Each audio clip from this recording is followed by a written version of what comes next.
Welcome. In this video, I will show you how to use function keys of your DELL Chromebook 3400.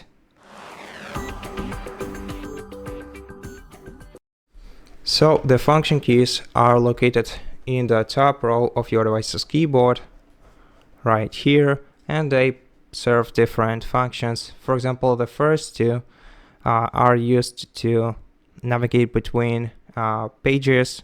So the first one is to go one page back. The following one is to go to the next page.